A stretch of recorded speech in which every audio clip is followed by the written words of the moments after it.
नमस्कार। आइए एक और सेशन के लिए हम सब जुट जाएं। तो पिछले सेशन में हम लोगों ने इन्फ्लेक्शनल सफिक्सेस को समाप्त किया था। मैंने आपको अलग अलग तरीके बताए थे कि कैसे इन्फ्लेक्शनल सफिक्सेस जुड़ते हैं और आप उन्हें कैसे जोड़ेंगे तो उनसे नए शब्द तो बनेंगे, किंतु शब्द के पार्ट्स ऑफ स्पीच पे कोई फर्क नहीं पड़ेगा। आशा है आप उस सेशन को देख करके तैयार हैं आगे की कथा को सुनने के लिए। आइए बात आगे बढ़ाते हैं। अब बारी आती है डेरिवेशनल सफिक्सेस की। डेरिवेशनल सफिक्सेस जाहिर सी बात है डिराइव से बना है। डेरिवेशन आपने पढ़ा होगा, आप मैथ्स में भी डेरिवेशन करते हैं, फार्मूला डिराइव करते हैं।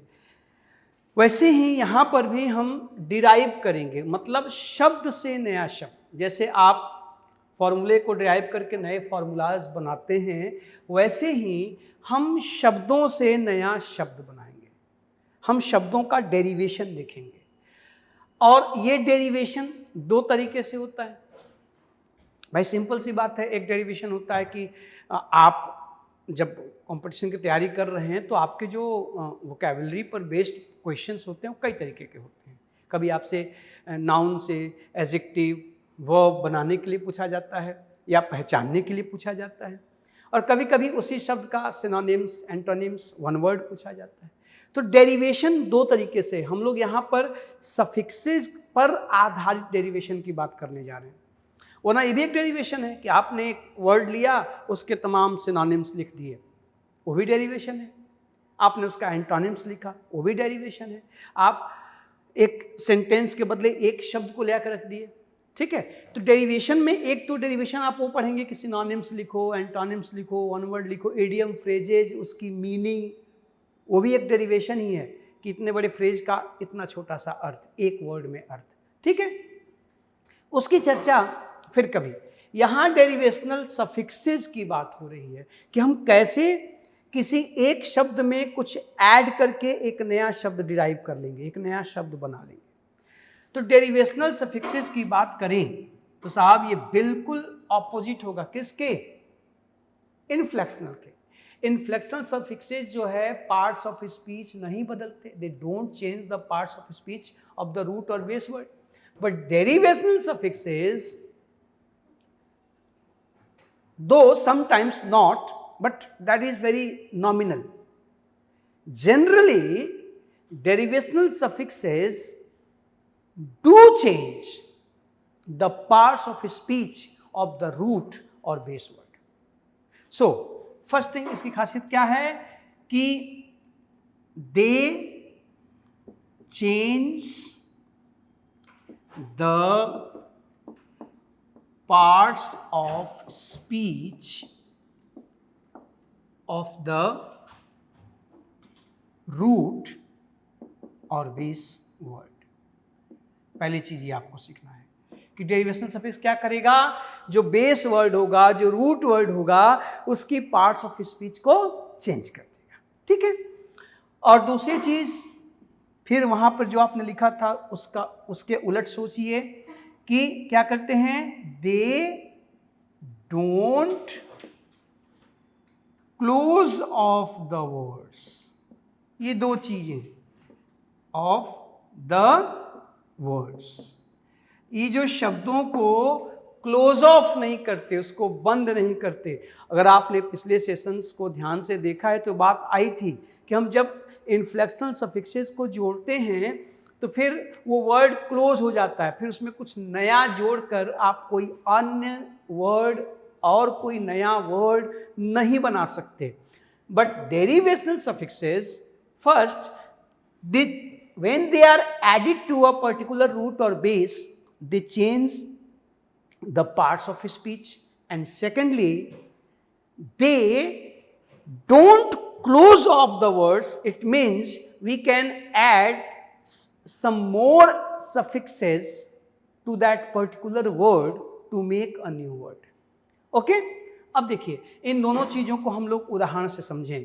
पहली बात ये क्लियर हो गया कि डेरिवेशनल सफिक्स कौन से सफिक्स हैं, जो जब रूट या बेस वर्ड में जोड़े जाते हैं तो ये उस शब्द की पार्ट्स ऑफ स्पीच में परिवर्तन कर देते हैं। मतलब वो नाउन से एडजेक्टिव बन सकता है, नाउन से वर्ब बन सकता है, वर्ब से नाउन बन सकता है, वर्ब से एडजेक्टिव बन सकता है, एडजेक्टिव से एडवर्ब बन सकता है। ये हो जाएगा एक चीज। दूसरी चीज कि वो जोड़ने के बाद भी वहां संभावना होती है कि आप उसमें कुछ और सफिक्स जोड़कर एक नया शब्द बना लें, उसको एक नए पार्ट्स ऑफ स्पीच में कन्वर्ट कर दें।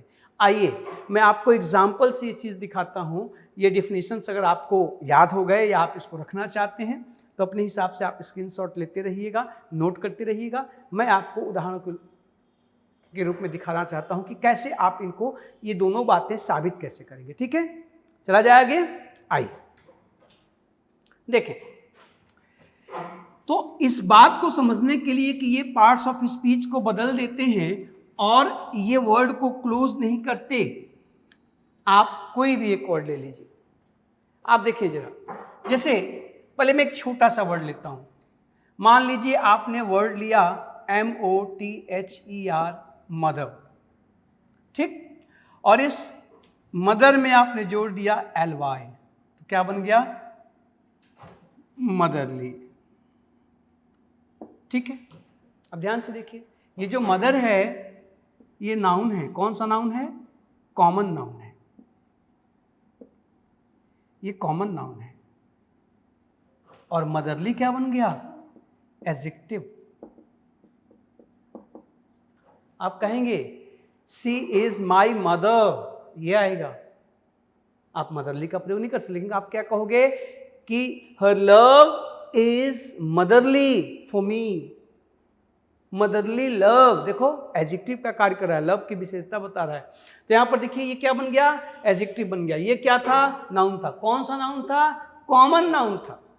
अब फिर देखिए, आप ये जानते हैं कि एक तो आप भाई parts of speech noun, adjective, adverb, verb में चेंज करते हैं, और दूसरा एक चेंज और तो होता है साहब कि नाउन्स कई प्रकार के होते हैं, प्रोनाउंस कई प्रकार के होते हैं, तो आप उनको इंटरनली भी चेंज कर सकते हैं ना। हम किसी कॉमन नाउन को एब्स्ट्रैक्ट नाउन बना सकते हैं, किसी एब्स्ट्रैक्ट नाउन को कॉमन नाउन बना सकते हैं, किसी नाउन को एडजेक्टिव बना सकते हैं। तो एडजेक्टिव बनाया तो आपने इसकी कैटेगरी चेंज की, लेकिन एक चेंज और होता है साहब कि नाउन बदल के नाउन ही रहेगा,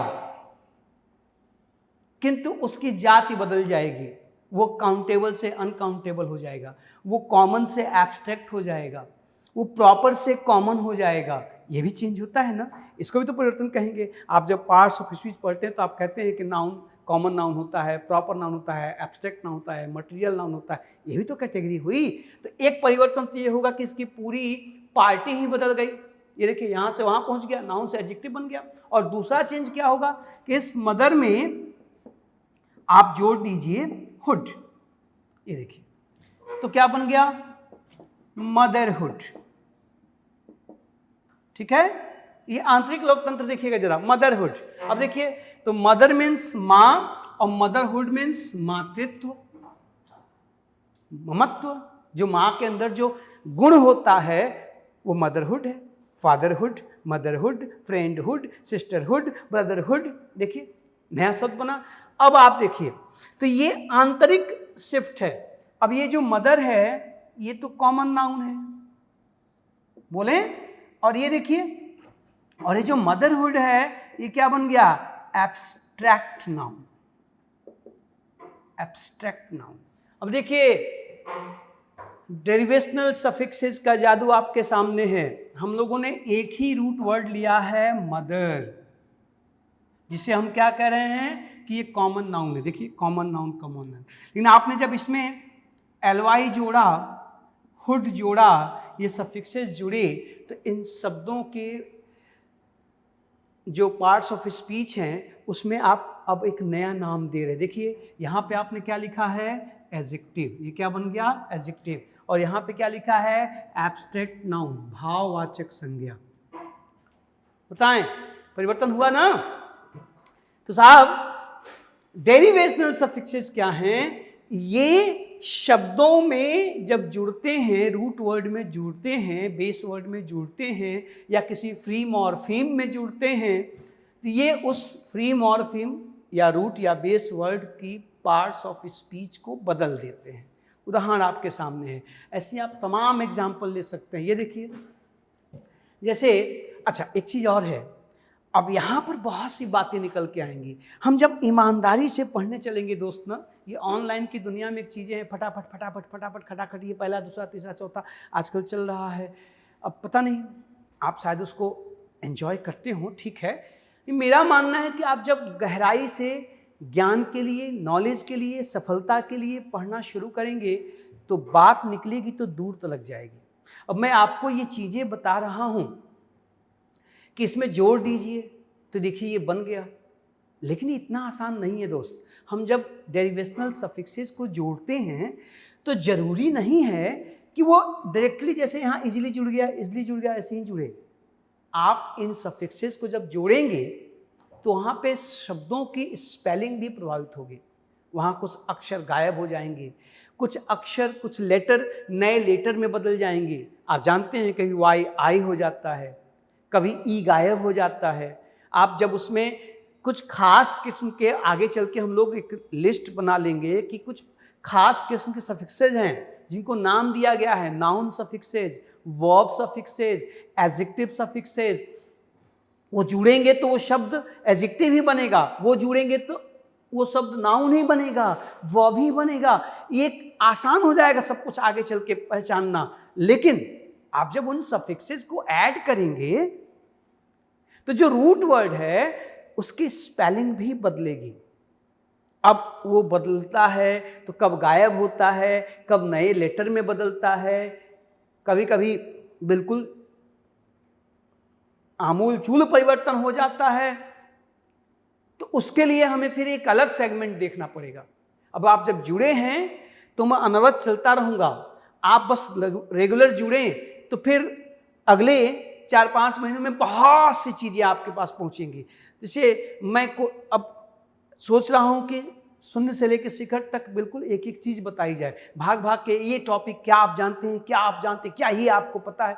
ऐसे पढ़ करके बेस नहीं मजबूत होगा, फिर आप भटकते रहेंगे। कभी नाउन का कोई वीडियो आपको मिल गया, कभी एडजेक्टिव का कोई वीडियो मिल गया। तमाम चीज़ें हैं ग्रामर में जो मेस्मराइजिंग हैं, स्पेसिफिक हैं, अब उसको हम ले आके रख दिए, देखो ऐसे होता है। शायद आपको मज़ा आए और आप शायद देख करके ऐसा करते भी हैं कि लोग जो है, लेकिन आपकी लैंग्वेज की, इंग्लिश ग्रामर की समझ विकसित उससे नहीं होती। तो ये मैं अपने तरीके से, जो भी मेरे पास संसाधन है, मैं आपको धीरे धीरे इंग्लिश ग्रामर और लैंग्वेज की समझ विकसित करने की कोशिश कर रहा हूँ। और वैसे भी आप अगर कॉम्पिटिटर हैं तो आपके पेपर पे लिखा आता है क्या, इंग्लिश ग्रामर एंड कॉम्प्रिहेंशन, मतलब अंग्रेजी भाषा और उसकी समझ। कॉम्प्रिहेंशन मतलब समझ होती है। तो मैं कोशिश कर रहा हूँ, अगर आप गंभीर विद्यार्थी हैं तो जुड़ें और देखते चलें, ये बात आएगी। मैं अगला एग्जाम्पल जो दे रहा हूँ देखिए, अब जैसे देखिए, अब एक शब्द है वॉइस, नाउन है, आवाज, एब्स्ट्रैक्ट नाउन है। इसको एडजेक्टिव बनाएंगे तो बन जाएगा वोकल। वॉइस से वोकल, देखिए नाउन से एडजेक्टिव बन गया, क्या जुड़ा, एल। ये बहुत ही फेमस सफिक्स है कि जिन शब्दों के अंत में एल होता है वो एडजेक्टिव होते हैं, लेकिन ये बात सच नहीं है। जिन शब्दों के अंत में एल होता है वो नाउन भी होते हैं। अब गाड़ी फंसेगी, अब कैसे? तो ये सारी चीजें आपको सीखनी है। और साथ में भी देखो, अब वॉइस में लास्ट में क्या था, सीई था।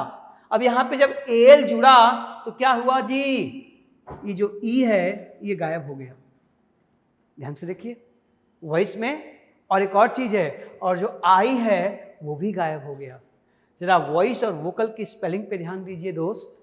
तो आप ध्यान दें, वॉइस की स्पेलिंग क्या है, VOICE, और वोकल की स्पेलिंग VOCAL। आप देखिए स्पेलिंग चेंज हुई कि नहीं हुई। यहां पर ए में ई गायब हुआ, तब एल जुड़ा, और यहां पर आई गायब हो गया। अब ये स्पेलिंग रूल्स से जुड़ी हुई चीजें हैं। एक अलग सेगमेंट है कि आपको इस स्पेलिंग्स को भी तैयार करने के कुछ तरीके, कुछ नियम, उसमें रूट बेस आदि हैं जिसकी चर्चा होनी चाहिए. So you have to give me your precious time and you must have patience. Give me at least 100 or 180 or approx 200 hours. I'll teach you each and everything in detail in my own humble way, the way I teach. This is my style. If you like it, come and join me. We are going to rock the world. Okay? देखिए जरा, इसी तरह से देखो, जैसे society, SOCIETY noun है, समाज, और इसका एडजेक्टिव क्या बनता है बेटा? सोशल. अब देखिए जरा, सोशल. अब फिर यहां पर देखिए, आपने जब AL जोड़ा तो पहली चीज यहां पर देखिए ETY गायब हो गए. अब इस स्पेलिंग में और इस स्पेलिंग में कोई तालमेल है क्या? लेकिन सच क्या है कि ये इसका एडजेक्टिव फॉर्म है. आपने सोसाइटी में AL जोड़कर, AL सफिक्स जोड़कर उसे एडजेक्टिव बनाया. But doing that, while you doing that, you change the spelling of the root word. आप देखें जरा, आप इसमें तमाम चेंज लेके आते हैं. देखो जैसे माइंड, अब माइंड से क्या बना? मेंटल. देखें जरा, ये नाउन है, ये एडजेक्टिव है. एल जोड़ के आप एडजेक्टिव बना रहे हैं. माइंड और मेंटल की स्पेलिंग में कोई तालमेल है बेटा? आप खुद देख लें, है कोई तालमेल? नहीं है ना. लेकिन इसी से ये बना है. तो ये जो चेंजेज आ रहे हैं, ये स्पेलिंग रूल्स से जुड़ी हुई बातें हैं, जिसके लिए हम लोग को एक अलग धारा चलनी पड़ेगी. हम लोग धीरे धीरे पहले रिदम में आ जाएं. आप पहले जुड़े तो हमसे, लगे कि हाँ आप साथ चल रहे हैं, तो फिर हर सेगमेंट पे बात होगी. हम लोग डेज बांट लेंगे, एक वीक में अलग अलग, कि किसी दिन हम लोग स्पेलिंग पे बात कर लें, किसी दिन वर्ड्स पे बात कर लें, और फिर ग्रामर के रूल्स पे ही बात कर लें. बट पहले मुझे वो कॉन्फिडेंस दीजिए कि आप इंटरेस्टेड हैं और आप मेरे साथ चलना चाहते हैं. देखिए जरा, तो क्या मैं आपको डेरिवेशनल सफिक्सेस को समझाने में सफलता पाई कि डेरिवेशनल सफिक्सेस क्या हैं? जो रूट वर्ड या बेस वर्ड में जुड़ेंगे तो वो उसकी पार्ट्स ऑफ स्पीच को चेंज कर देंगे, बदल देंगे. आपके सामने है, हर शब्द के पार्ट्स ऑफ स्पीच बदल रही है. हाँ, एक बात जरूर ध्यान रखिएगा, इस शब्द के संदर्भ में क्या कहा मैंने कि एक तो चेंज होता है कि एक सीधे शिफ्ट हो जाता है. आप पार्टी ही बदल देते हैं, सपा से बसपा में चले गए, बीजेपी से कांग्रेस में चले गए, कांग्रेस से बीजेपी में आ गए. जैसे यहाँ हुआ है कि नाउन से एडजेक्टिव बन गया, नाउन से एडजेक्टिव बन गया, नाउन से एडजेक्टिव बन गया, नाउन से एडजेक्टिव बन गया. लेकिन एक और चीज़ होता है कि एक इंटरनल लोकतंत्र भी होता है कि पार्टी के अंदर ही चीज़ें चेंज हुई. उसमें मान लीजिए कि अलग अलग लोग हैं, तो इस कभी 4 बड़े नेता हैं, आप इनके समर्थन में हैं, तो यहाँ से आप इनके समर्थन में आ गए. आंतरिक परिवर्तन भी होते हैं ना, पदों का परिवर्तन, समर्थन का परिवर्तन, कद का परिवर्तन. मैं उदाहरण के लिए बता रहा हूँ. ठीक वैसे ही इन शब्दों के आंतरिक परिवर्तन भी तो होते हैं. Common noun, proper noun, material noun, abstract noun, collective noun होते हैं ना. तो एक चेंज ये भी करेगा कि ये किसी कलेक्टिव नाउन को कॉमन नाउन बना देगा, किसी कॉमन नाउन को एब्स्ट्रैक्ट नाउन बना देगा, किसी एब्स्ट्रैक्ट नाउन को कॉमन नाउन बना देगा, किसी प्रॉपर नाउन को आप कॉमन नाउन के रूप में यूज कर सकते हैं. तो इस तरह से ये इसमें इंटरनल चेंजेस भी आते हैं और एक्सटर्नल चेंजेस भी आते हैं. ये एक्सटर्नल चेंज है, ये इंटरनल चेंज है. देखिए ध्यान से, सुना रही बात? कॉमन नाउन से क्या बन गया है? Abstract noun. तो एक पहला जो पॉइंट था डेरिवेशनल सफिक्स को लेकर क्लियर हो गया कि ये शब्दों की पार्ट्स ऑफ स्पीच को बदल देता है. क्लियर? इसको संभाल लीजिए, स्क्रीनशॉट लेना तो ले लीजिए, तो फिर मैं आगे की बात करूं. ठीक है, चलें आगे. देखिएगा जरा. अब दूसरा पॉइंट क्या है कि ये शब्द को, वर्ड को क्लोज ऑफ नहीं करता, उसको बंद नहीं करता. कैसे बंद नहीं करता ये देखते हैं. अब इसको जब आप इनको जोड़ेंगे तो अब इसमें ये संभावना नहीं समाप्त हो जाती कि बस इसके जैसे इनफ्लेक्शनल में हो रहा था कि शब्द बंद हो गया, इसके आगे अब शब्द बनाना मुश्किल है. यहाँ ऐसा नहीं है, यहाँ आगे भी आप शब्द बना सकते हैं. देखिए मैं आपको कुछ एग्जांपल देकर दिखा रहा हूँ कि ये क्लोज ऑफ नहीं करता. जैसे ये वर्ड पीछे भी हम चर्चा कर चुके हैं, जैसे नेशन. एब्स्ट्रैक्ट नाउन है, राष्ट्र कॉमन नाउन भी है, नेशंस, ठीक है। तो नेशन, अब नेशन में आप एल जोड़ेंगे तो क्या बनेगा, नेशनल। देखें जरा, नेशनल, आपने इसमें एल जोड़ा, बोलिए। अब इसी नेशनल नाउन से एडजेक्टिव बना, इसी नेशनल से आप लिख सकते हैं NATIONALIZE,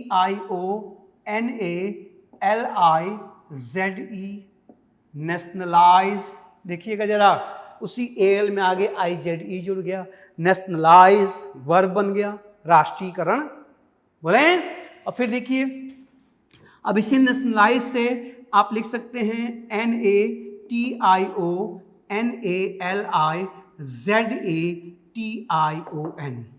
नेशनलाइजेशन, राष्ट्रीयकरण की प्रक्रिया, फिर नाउन बन गया। देखिए, हमने शुरुआत की थी नाउन से और अंत भी किया नाउन से।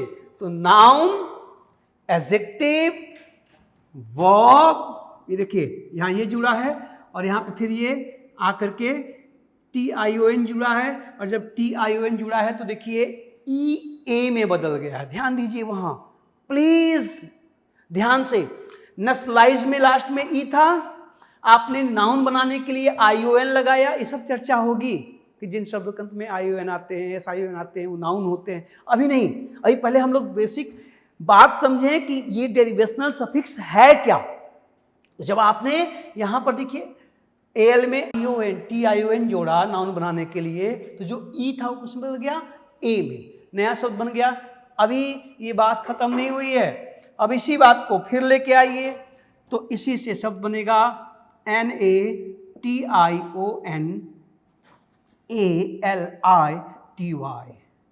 नेशनलिटी, राष्ट्रीयता। शायद मैं आपके पास पहुंच रहा हूं अब, और आप देख रहे हैं कि आप जो वर्ड पावर को लेके परेशान रहते हैं, लिख नहीं पाते, स्पेलिंग गलत होती है, तो वर्ड पावर को बड़े बड़े ग्रंथों से, कोचिंग के नोट्स से, या मार्केट में पाए जाने वाले प्रैक्टिस बुक से या डिक्शनरी से रटेंगे तो नहीं रट पाएंगे। ठीक है, बिल्कुल हेल्प करते हैं, वो चीज़ें करते हैं, उससे प्रैक्टिस होती है, लेकिन अगर आप अपने अंदर शब्दों का एक संसार बनाना चाहते हैं बेटा, तो आपको ठीक से ग्रामर पढ़ना पड़ेगा, पार्ट्स ऑफ स्पीच समझनी पड़ेगी, वर्ड फॉर्मेशन समझना पड़ेगा, सेंटेंस स्ट्रक्चर समझना पड़ेगा। आप पाएंगे कि धीरे धीरे आपके अंदर शब्दों का भंडार बनता जा रहा है, कॉन्फिडेंस आपका बढ़ता जा रहा है।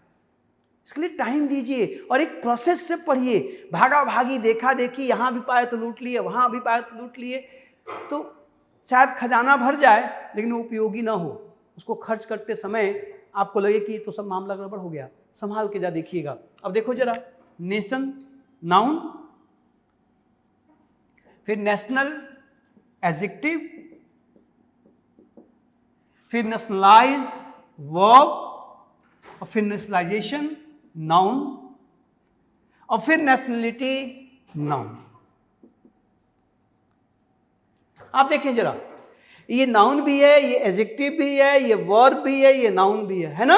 अब देखें जरा, बस अब इसमें एक चीज कि ये कॉमन नाउन, नेशन को हम एब्स्ट्रैक्ट नाउन के रूप में भी यूज करते हैं, बट बेसिकली क्या है, कॉमन नाउन, एडजेक्टिव, वर्ब, ये एब्स्ट्रैक्ट नाउन और ये भी एब्स्ट्रैक्ट नाउन। अब देखिए इसी में आंतरिक चेंज भी है, नेशनलिटी एब्स्ट्रैक्ट नाउन है, नेशनलाइजेशन एब्स्ट्रैक्ट नाउन है, नेशन कॉमन नाउन है, एब्स्ट्रैक्ट भी हो सकता है, ये एडजेक्टिव है, ये वर्ब है। आपने देखा कैसे ये आपको डेरिवेशनल सफिक्सेस हेल्प करती हैं शब्दों को बनाने में। तो आज हम लोगों ने बेसिक स्ट्रक्चर देखा। अब आप में बेचैनी होगी कि कैसे हम सर जी ये जोड़ते हैं, एल कब आता है, वो ये कब आता है, वो कब आता है, विभिन्न कौन कौन से सफिक्सेस हैं जिनको हम लोग यूज कर सकते हैं। तो मैं नेक्स्ट सेशन में आपको दिखाऊंगा वो जादू कि कैसे एक ही शब्द कभी नाउन, कभी एडजेक्टिव, कभी वर्ब, एडवर्ब बन सकता है, जैसे यहां पर बना है। ठीक है, तो चर्चा होगी नेक्स्ट सेशन में, जहां हम देखेंगे कि कैसे डेरिवेशनल सफिक्सेस आपको शब्दों की दुनिया में लेकर जाएंगे, जहां आप विभिन्न शब्द बनाएंगे, मजेदार शब्द बनाएंगे। ठीक है, मिलते हैं नेक्स्ट सेशन में। देखते रहिए, सीखते रहिए और अपनी राय प्रकट करते रहिए। Thank you.